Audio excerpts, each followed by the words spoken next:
We were filled with bitter disappointment and boiling hatred as we marched towards the Sea of Tiberias for a ship towards Capernaum. It was spring and the Passover feast was a few days away. John the Baptist had just been beheaded by Herod, and his disciples were with us at a desert in Galilee for rest and instruction. On that day, more than 5,000 men, not counting women and children, had gathered on the hills on the grassy plains to hear the rabbi, who was moved with compassion over them. When evening came, he fed the whole multitude with 5 loaves of bread and 2 fishes. We were so awed and nonplussed that we decided to forcibly take him and pronounce him king. With anger and bitter disappointment over his unwillingness to claim the throne of David, we boarded a ship and headed towards Capernaum.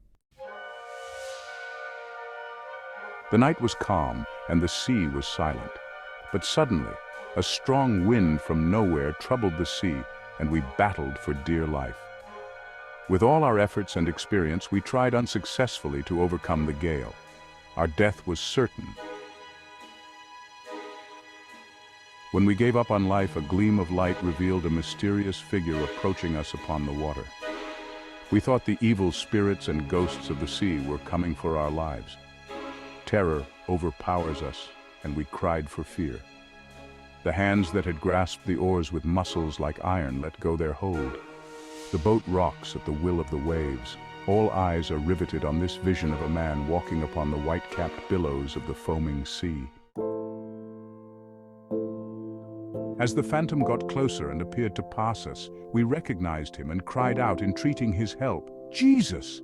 The beloved Master turns. His voice silences our fear. "Be of good cheer. It is I. Be not afraid." Oh, blessed assurance! How calming was that voice and comforting were those words.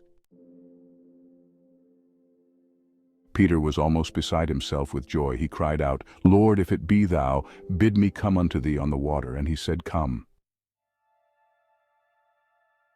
Looking unto Jesus, Peter walked securely until in self-satisfaction he glanced back towards us in the boat, losing sight of the Savior. The wind was boisterous. The waves rolled high and came directly between him and the Master. Fear gripped him. For a moment Christ was hidden from his view, and his faith gives way. He begins to sink. But while the billows talked with death, Peter lifted his eyes from the angry waters, and fixing them upon Jesus, cried, "Lord, save me." Immediately Jesus grasps the outstretched hand, saying, "O thou of little faith, wherefore didst thou doubt?" Immediately Jesus sat in the boat, the tempest ceased, and we suddenly reached the shore. The night of horror was succeeded by the light of dawn. We all bowed at the feet of Jesus with thankful hearts, saying, "Of a truth thou art the Son of God."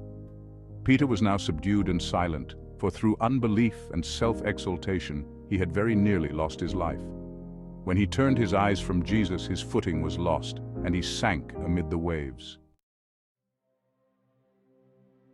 I then learnt a wonderful lesson, that no matter the situation or trouble, if we look up to Jesus away from ourselves, he will come to us in our hour of need and drive us through the tempest to shore. Blessed are those who have not seen, but yet believe. Happy Sabbath.